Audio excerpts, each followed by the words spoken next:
Okei, eli nyt käydään läpi sekä kappale 6 että kappale 7. Niissä molemmissa käsitellään evoluutiota. Siinä kappaleessa 6 kerrotaan, että miten ihan ensimmäiset eliöt kehittyy, ja sitten kappaleessa 7 kerrotaan, että miten ne loput eliöt kehittyy.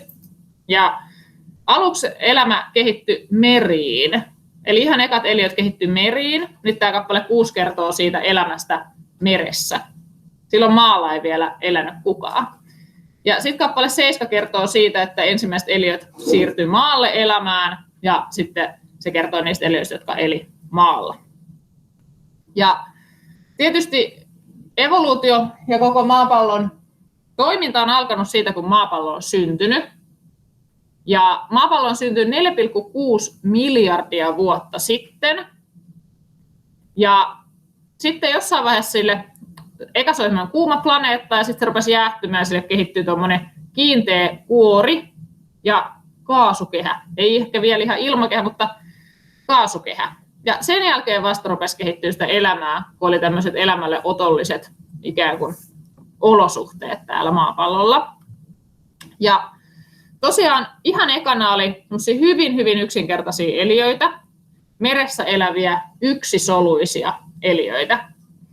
Meille on tottuja yksisoluiset eliöt nykypäivänäkin, mutta silloin alussa oli pelkästään semmoisia hyvin alkeellisia eliöitä. Mutta sitten jossain vaiheessa jotkut näistä rupesi pystymään fotosynteesiin, ja siitä me tiedetäänkin, että fotosynteesissä syntyy happea. Ja sitten rupesi syntyä eka happea sinne veteen, ja myöhemmin sitten ilmakehään. Ja sitä kautta saatiin happea hengitettäväksi tänne. Ja kun aluksi oli yksisoluisia, niin sitten niistä vähitellen kehittyi monisoluisia.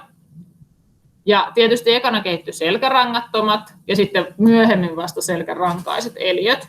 Eli tietyssä järjestyksessä on siitä ensimmäistä eliöstä lähdetty kehittymään. Ja jossain vaiheessa rupesi kehittymään kova kuori joillekin selkärangattomille ja sitten vasta niitä selkärankaisia. Ja ne ekat selkärankaiset eliöt on ollut semmoisia kaloja muistuttavia eliöitä.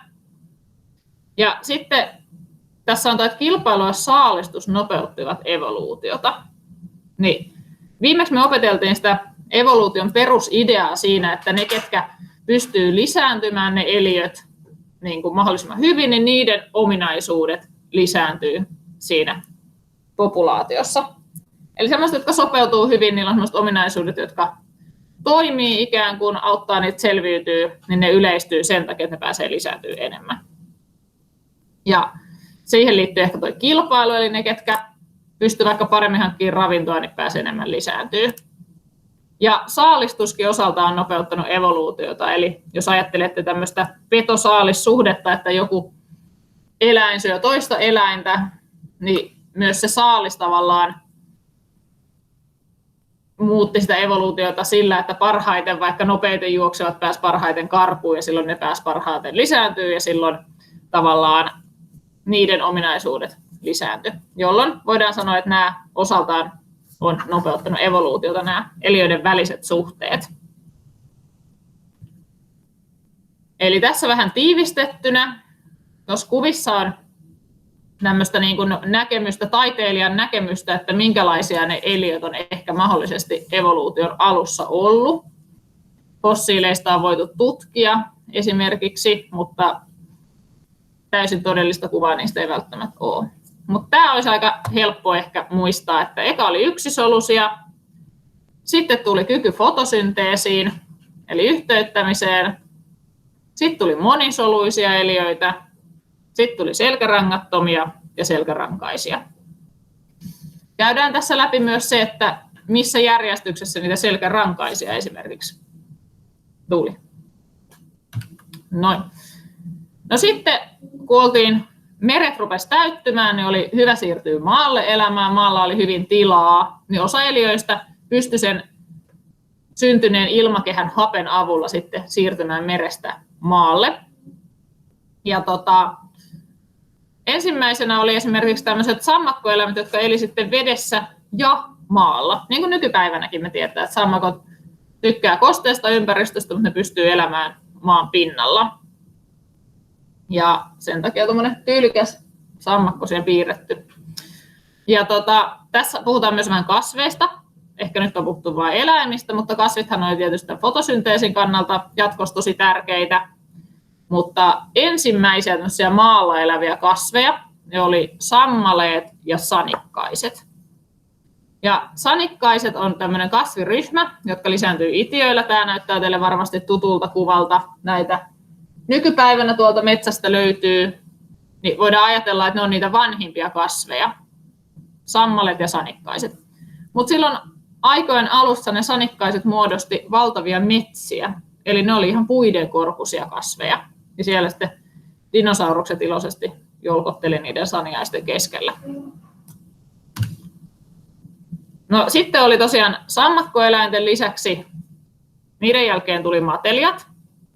Ja matelijat lisääntyy munilla, niin kuin te tiedätte. Niin ne munat oli oikeastaan se, mikä mahdollisti sen, että ne voi sen hengittämisen lisäksi elää kuivalla maalla. No sitten matelioiden jälkeen kehittyi lintuja. Linnut pystyivät lentämään, kun niillä on ollut kevyt rakenne ja sulkapeite, niin ne oli mahdollista päästä ilmaan. Ja viimeisenä sitten on kehittynyt nisäkkäät. Ja nisäkkäillä sitten esimerkiksi karvapeite suojasi viileältä ilmalta. Eli kaikilla näillä on ollut sellaisia ominaisuuksia, jotka on nykypäivänäkin, mutta ne on tavallaan auttanut ne siinä evoluution alussa selviytymään maapallolla. Ja dinosaurukset on tietysti kaikkien mielestä aina kiinnostavia. Niin täällä tämä dinosauruskuva muistuttaa, että ne on ollut matelioita. Eli matelioitahan ei ole pelkät käärmeet nykypäivänäkään. Ja dinosaurukset on ollut valtavan suuria matelioita, jotka tiedetään hyvin, että ne on sitten kuollut sukupuuttoon. Nekin on lisääntynyt munimalla. No sitten tässä on tämmöinen hauska, en tiedä onko tämä aikajana, tämä voisi olla ehkä enemmän tämmöinen evoluutiopyörre, että missä järjestyksessä asiat on tapahtunut. Tämä alkaa niin kuin täältä alhaalta, kun lähdette tätä kiertämään. Niin eka on tietysti ollut se alkuräjähdys, kun on maailmankaikkeus syntynyt, sitten on syntynyt maapallo. Maapallolle on tullut tosiaan erilaista säteilyä, se kiinteä kuori tuli jossain vaiheessa, vesi, eli täällä on ollut niitä meriä silloin heti alusta asti. Ja sitten tuli se ensimmäiset eliöt, yksisoluiset eliöt, tuli fotosynteesi. Sitten jossain vaiheessa tuli monisoluiset eliöt ja täältä vaan aikaa kulu. Sitten rupesi tulemaan selkärangattomia, tämmöisiä isompia monisoluisia meriin. Sitten tuli ensimmäiset selkärankaiset, jotka muistutti kaloja. Sitten sieltä ikään kuin sanotaan, että kalat nousivat maan pinnalle, eli ensimmäiset maaeliöt rupesi kehittyyn. Sitten elämä siirtyi enemmän ja enemmän maalle, siellä oli enemmän tilaa elää. Sitten on tullut ne sammakkoeläimiä, matelioita, dinosaurusten aikakausi, linnut, nisäkkäät ja ihan viimeisenä sitten nykyihminen. Eli jos ajattelee, että koko maailman kautta nykyihminen on ollut todella pienen hetken vaan olemassa.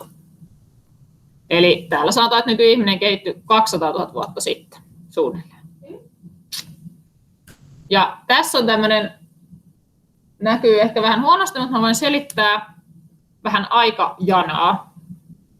Eli 14 miljardia vuotta sitten alkuräjähdys, maapallo syntyi, se käytiin jo läpi 4,6 miljardia vuotta sitten. Sitten täällä on ollut, että ensimmäisiä bakteereja tuossa 3-4 miljardia vuotta sitten. Ja sitten on mennyt miljardeja, miettikää miljardeja vuosia siihen, että ne alkeelliset bakteerit on ruvennut kehittymään vähän monimutkaisemmiksi eliöiksi. Näin pitkä pätkä tästä aikajanasta. Ja sitten vasta täällä lopussa, näettekö täällä, niin on ruvennut tulemaan ne, mitä äsken käytiin läpi. On kalat ja noustu maalle ja ollut dinosaurukset ja niin edespäin. Ne on ollut vasta tässä satoja tuhansia vuosia sitten. Ja nykyihminen on tuolla viimeisenä pienenä pisteenä. Eli hyvin paljon kehitystä on täytynyt tapahtua ennen kuin ollaan päästy tänne nykyaikaan. Ja jos tämä näyttää joku mielestä vähän monimutkaiselta kuvalta, niin valitsin tähän viimeiseksi kuvaksi vielä tämmöisen vähän helpomman. Eli siellä on iloisesti ensiksi yksisoluset, monisoluset, kalat, sitten sieltä tuolla on jonkunlainen lisko, sitten tuli matelioista dinosauruksia, sitten kehittyi lintuja, nisäkkäitä ja viimeisenä tuolla toi tyylikäs luolamies, eli mentiin kohti nykyihmistä. Näin. Hyvä. Siihen lopetetaan tämä homma ja päästään tekemään tehtäviä. Otetaan vielä toi tallennus